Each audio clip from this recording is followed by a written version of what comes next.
August 6, 1945, 8:15 a.m., Hiroshima.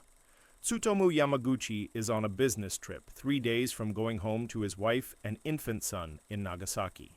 He's an engineer for Mitsubishi Heavy Industries, 29 years old, finishing a 3-month assignment designing oil tankers. He's walking to the Mitsubishi shipyard for his last day of work when the sky explodes. A flash brighter than 1,000 suns. Yamaguchi's immediate thought is that the sun has fallen from the sky and is crashing onto him. He dives into a potato patch, covering his head. The shockwave arrives seconds later, a wall of compressed air traveling faster than sound, lifting him into the air and slamming him back down. His eardrums rupture. The heat wave follows, burning exposed skin on his face and arms. Then silence, darkness, smoke. Yamaguchi staggers to his feet. The world has ended. Buildings are flattened for miles. Fires are starting everywhere. People are walking like zombies, skin hanging from their bodies, mouths open, but no sound coming out. He sees a woman carrying a baby. The baby is dead, but she doesn't seem to notice, just walking forward mechanically. Another man's eyeballs have melted and are running down his face. These aren't injuries. This is hell manifested on Earth. Yamaguchi walks through the devastation toward the Mitsubishi office where he was supposed to meet colleagues. The building is gone, just rubble and fire. He finds 2 co-workers alive, burned, injured, but alive. They decide they have to leave Hiroshima immediately. The city is dying.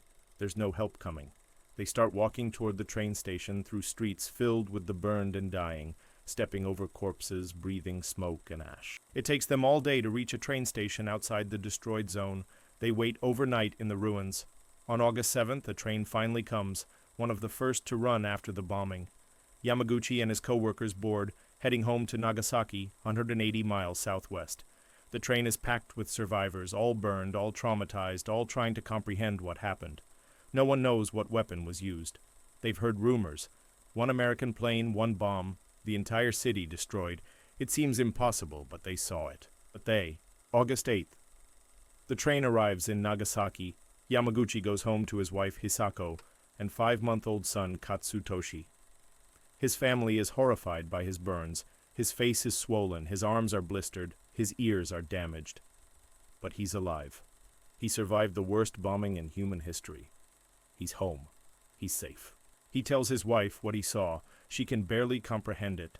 1 bomb, 1 city, hundreds of thousands dead. Yamaguchi says he'll rest for a few days, then return to work.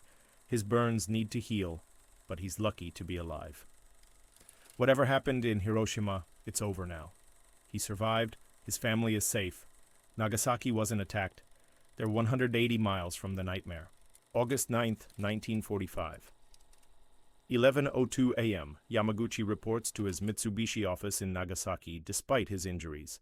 He's sitting in a meeting with his supervisor, explaining what happened in Hiroshima, describing the massive bomb, the destruction, the flash of light, the unbelievable power.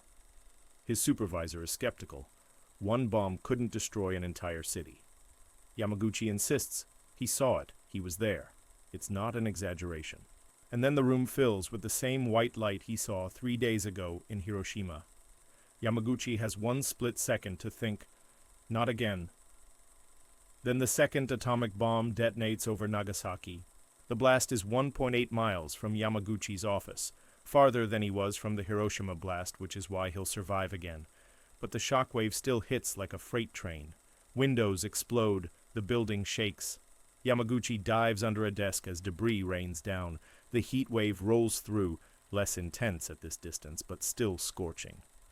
For the second time in 3 days, Yamaguchi experiences the end of the world. When the shaking stops, Yamaguchi crawls out from under the desk. His supervisor is dead, killed by flying glass. Other co-workers are injured or dead. The building is damaged, but standing.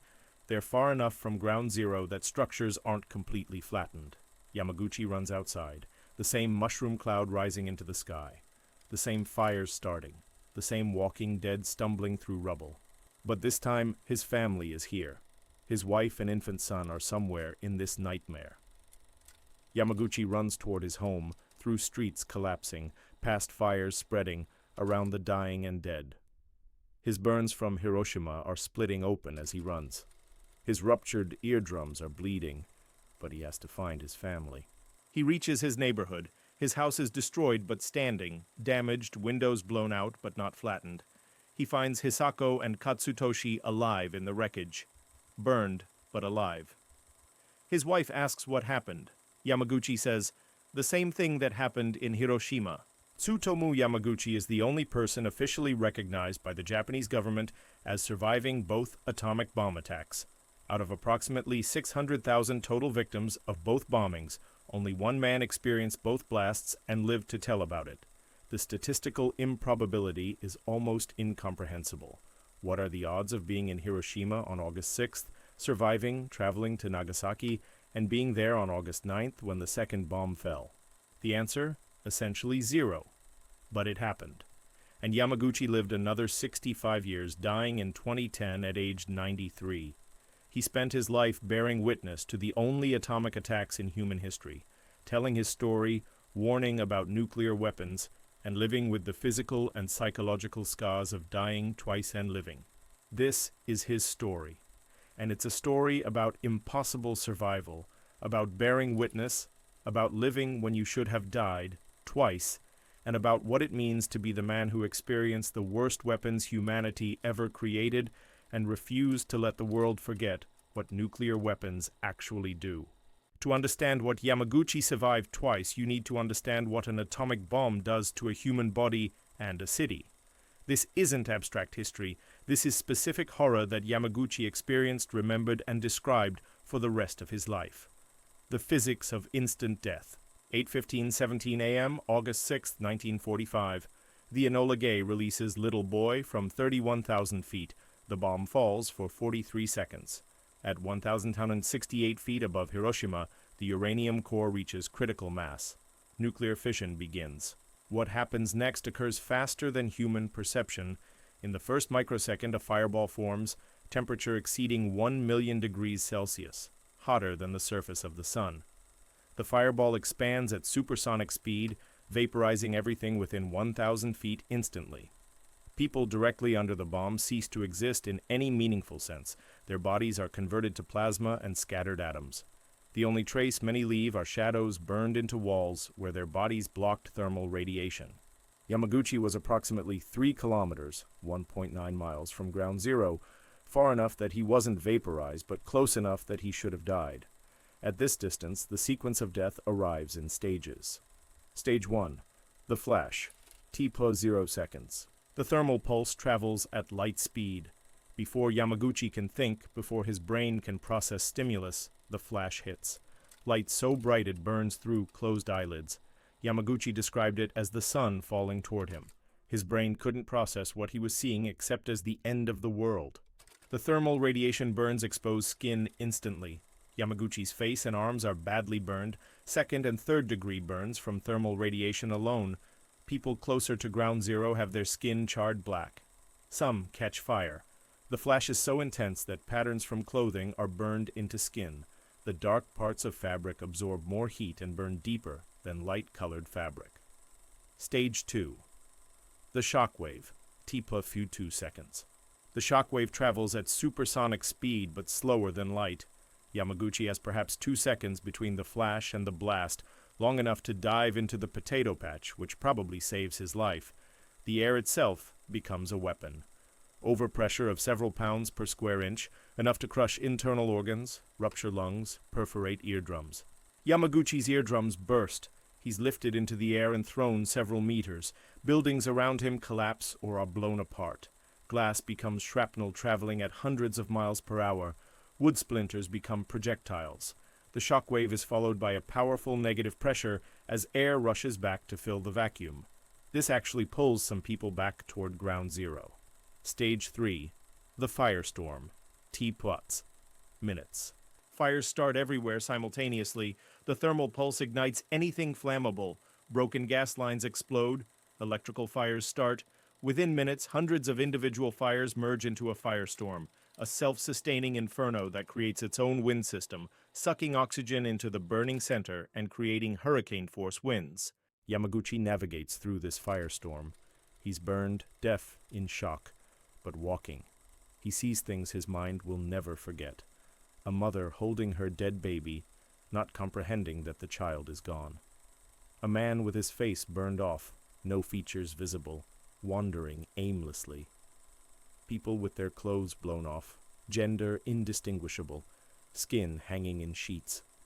The dying asking for water. Mizu, mizu, water, water. He gives some of them water from a broken pipe, not knowing that doctors later said giving water to these burn victims probably killed them faster. But what did it matter? They were dying anyway.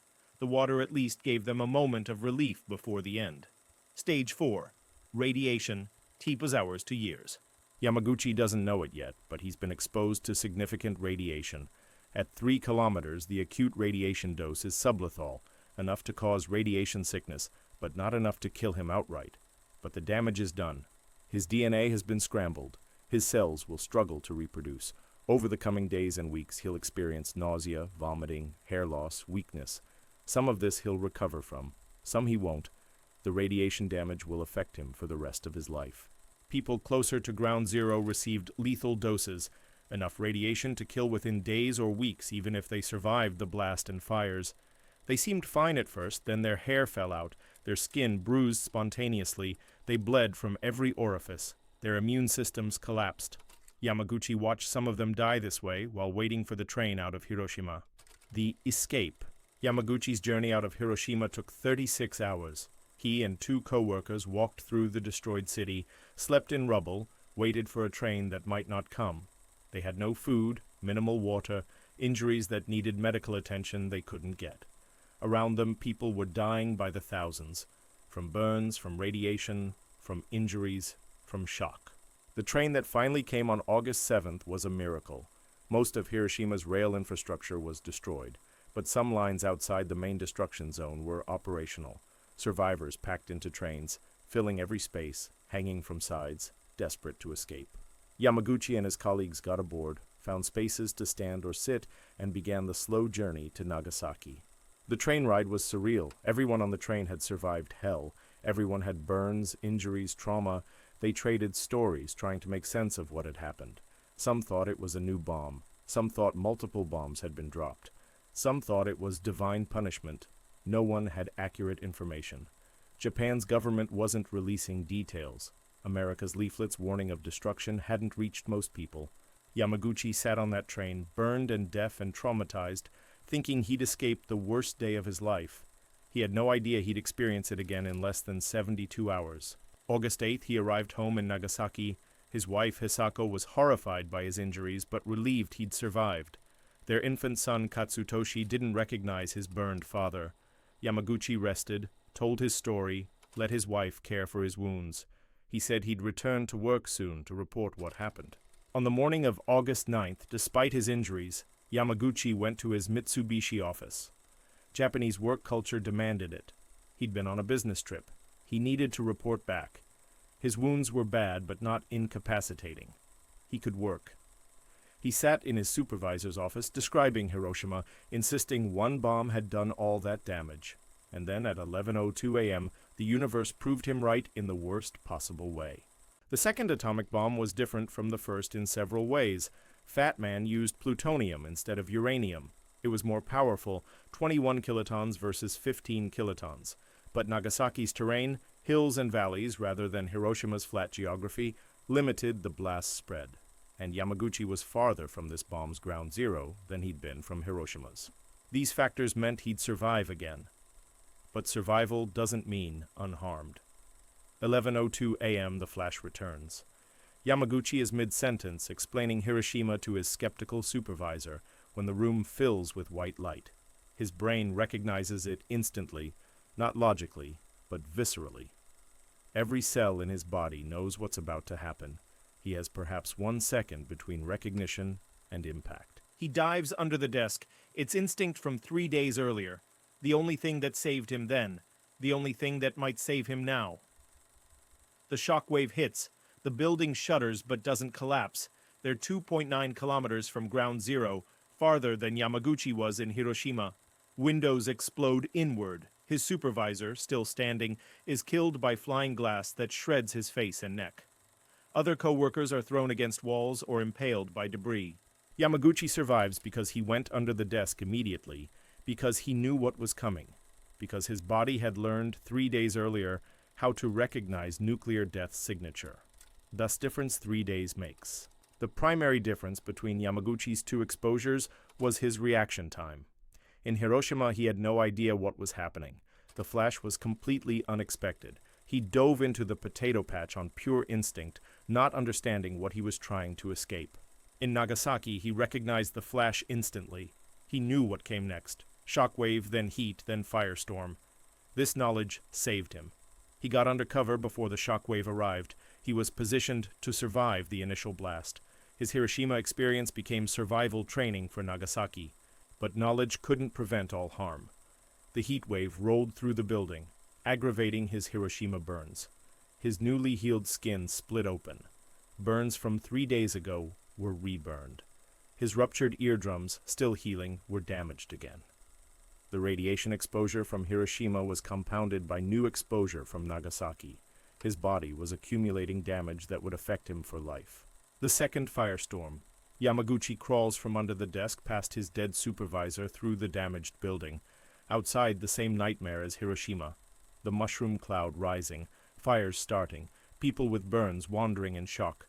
The same Walking Dead, the same hellscape, the same end of the world, except this time, his family is somewhere in this inferno.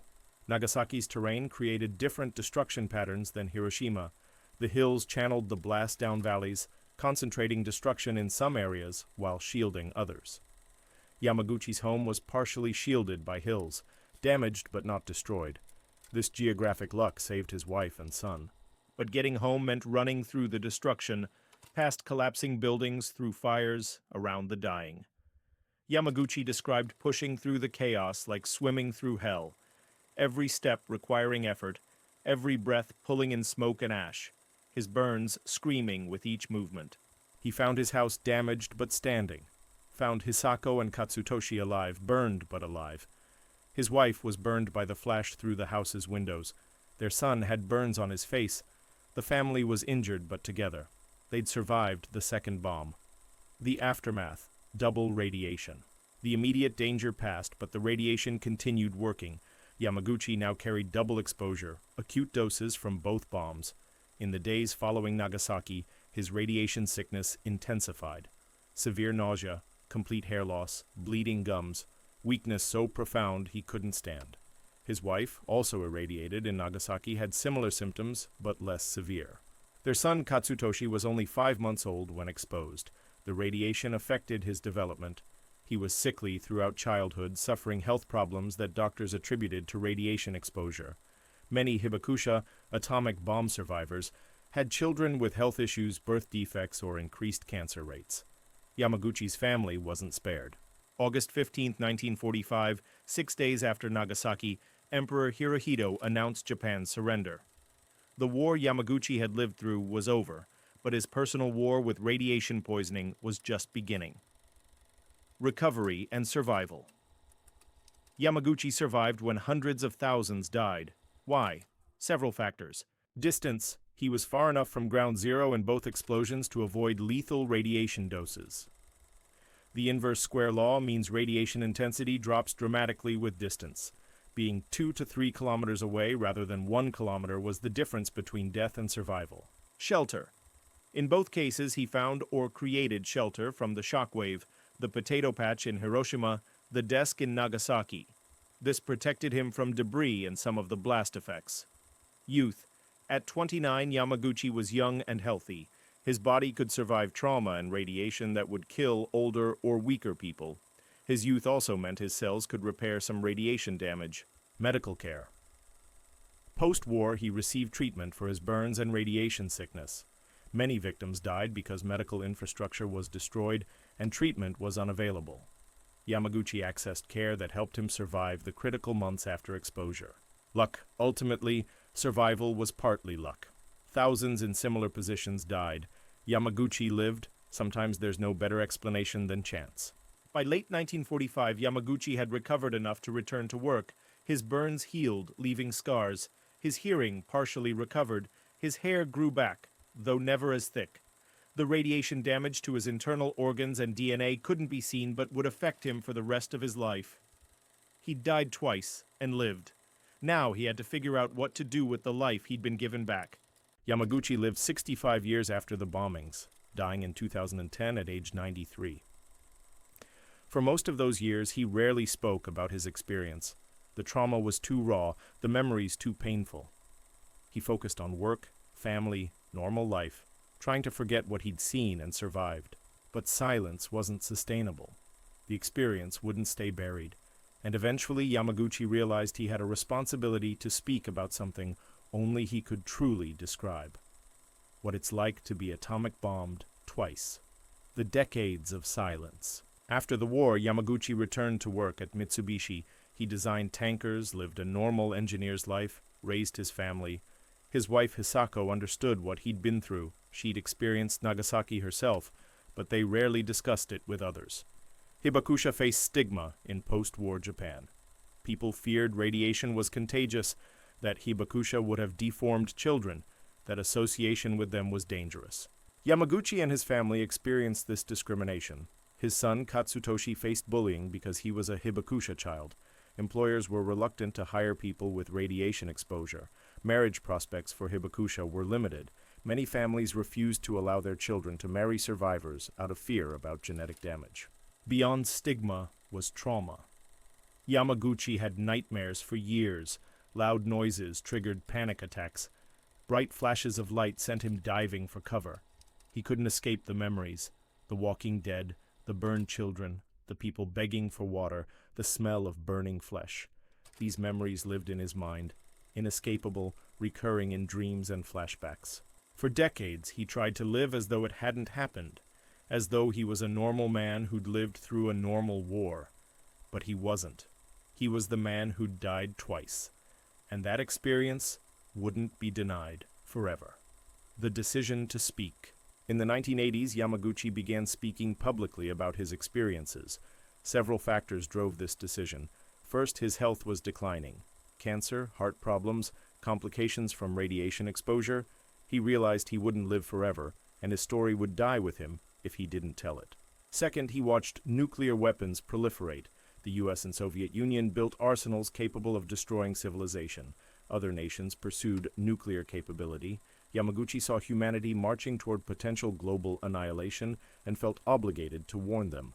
He'd seen what one atomic bomb does to a city. He could imagine what thousands of hydrogen bombs would do to the world.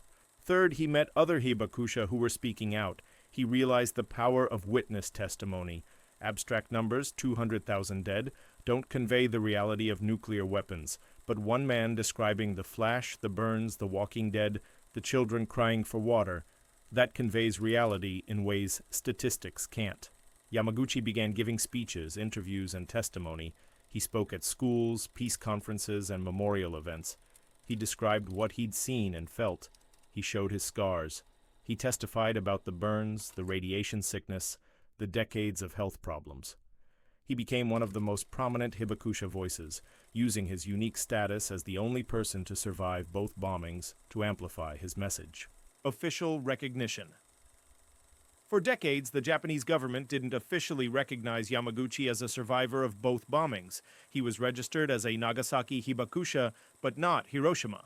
The bureaucratic reason was that he'd been in Hiroshima on temporary business assignment rather than as a resident. This frustrated Yamaguchi. His experience was unique and important for the historical record. In 2009, at age 93, he finally received official recognition as a double survivor, the only person certified by Japan as surviving both atomic bombings. This recognition came barely a year before his death. For 64 years, officialdom hadn't acknowledged what he'd lived through. The recognition, when it came, was anticlimactic. It didn't change his life or give him compensation. It was merely acknowledgement. Yes, this happened. Yes, you are the only one. The final message. In his last years, Yamaguchi intensified his anti-nuclear advocacy. He met with filmmakers, wrote about his experiences, gave extensive interviews. He wanted the world to understand nuclear weapons aren't abstract military tools. They're instruments that create hell on earth, that burn children alive, that poison generations. His message was simple. The only people who should be allowed to govern are those who have suffered the atomic bomb. Only they know the horror. Only they would never use nuclear weapons. He died on January 4, 2010, at age 93 from stomach cancer, likely related to his radiation exposure 65 years earlier. His wife Hisako had died in 2008. His son Katsutoshi died in 2005, also from cancer, also likely radiation-related. The bombs killed them slowly over decades rather than instantly, but they still died from those bombs. Before his death, Yamaguchi said, "I could have died on either of those days. I lived. So I have a responsibility to tell what happened, to warn humanity. We cannot use these weapons ever again. Anyone who has seen what I've seen would understand that immediately." Tsutomu Yamaguchi's story isn't just about impossible survival. It's about witness, about responsibility, about living with trauma, and about using the life you shouldn't have to tell truths people don't want to hear. The statistical impossibility. Let's examine just how unlikely Yamaguchi's double exposure was. Approximately 140,000 people died in Hiroshima by the end of 1945. Another 70,000 died in Nagasaki. Total deaths, approximately 210,000. Total survivors, approximately 390,000 between both cities. Yamaguchi was one of perhaps 100-200 people who were in Hiroshima on August 6th and Nagasaki on August 9th. Most of these were people who, like Yamaguchi, were in Hiroshima on business or travel and returned home to Nagasaki afterward. But among those 100 to 200 people, Yamaguchi is the only one officially recognized as surviving both blasts. Others may have survived both, but died before seeking recognition, didn't pursue official certification, or weren't trackable in post-war chaos. But Yamaguchi is documented, certified, and his story is verified by multiple sources. He's the only confirmed double survivor. The odds? Essentially impossible. Being in both cities at the exact moment of both bombs, surviving both, and living another 65 years, this shouldn't happen. But it did. What Yamaguchi teaches about nuclear weapons. Yamaguchi's testimony provides something unique, a single person's perspective on both atomic attacks. He could compare them, describe differences, convey the experience in ways no one else could. His message was consistent. Nuclear weapons are not military tools to be calculated strategically. They are apocalyptic devices that must never be used. He described the flash, the burns, the walking dead, the children crying, the smell, the horror. He made it personal and immediate rather than abstract and historical. When he showed his scars, when he described his nightmares, when he testified about his son dying from radiation-induced cancer 60 years after exposure, he made nuclear weapons real in ways policy papers and strategic analyses never could. His advocacy contributed to Japan's strong anti-nuclear stance. Japan remains the only nation to have experienced nuclear attack. That experience, conveyed through survivors like Yamaguchi, created cultural memory and political consensus against nuclear weapons that has lasted 80 years. The responsibility of survival. Yamaguchi often said he felt guilty for surviving when so many died. Survivor's guilt is common among those who live through mass tragedies. Why did I survive when others didn't? What makes my life more valuable than theirs? These questions haunted him. He resolved this guilt through testimony. He couldn't justify his survival, but he could give it purpose. By speaking about what happened, by warning about nuclear weapons, by ensuring the dead weren't forgotten, he transformed survival from arbitrary luck into meaningful responsibility. This is a pattern among survivors of atrocities. Those who live when others die often feel obligated to bear witness, to tell the stories of those who can't, to ensure their deaths meant something. Yamaguchi embodied this responsibility powerfully. The unfinished warning. Yamaguchi died in 2010. At that time, 9 nations possessed nuclear weapons with combined arsenals of approximately 20,000 warheads, each many times more powerful than the bombs dropped on Japan. Today, that number has decreased but remains apocalyptic. About 13,000 warheads, enough to end human civilization several times over. His warning remains unheeded. Nuclear weapons still exist. New nations pursue them. Deterrence theory argues they're necessary for security. Strategic planners discuss acceptable loss ratios and first strike capabilities. The abstract language of nuclear strategy obscures what these weapons actually do, what Yamaguchi saw twice, what he described in painful detail, what he warned would end humanity if used on modern scale. The lesson of Yamaguchi's life isn't that nuclear weapons are dangerous, we know that abstractly. The lesson is that surviving them is worse than dying from them, that radiation poisoning over decades is worse than instant vaporization, that living with the memories, the nightmares, the guilt, the watching your child die from cancer caused by exposure before they were even conscious, this is worse than death. Yamaguchi proved that survival is possible, but he also proved that survival means carrying hell inside you for the rest of your life, and he asked, why would we ever create that hell for anyone again? The man who died twice. Tsutomu Yamaguchi died twice, once in Hiroshima, once in Nagasaki. He survived both deaths through distance, shelter, youth, luck. He lived 65 more years carrying those deaths inside him. He told his story so that no one else would have to die the way 210,000 Japanese did in August 1945. His story is impossible. One man shouldn't survive 2 atomic bombs. The odds are astronomical. But he did.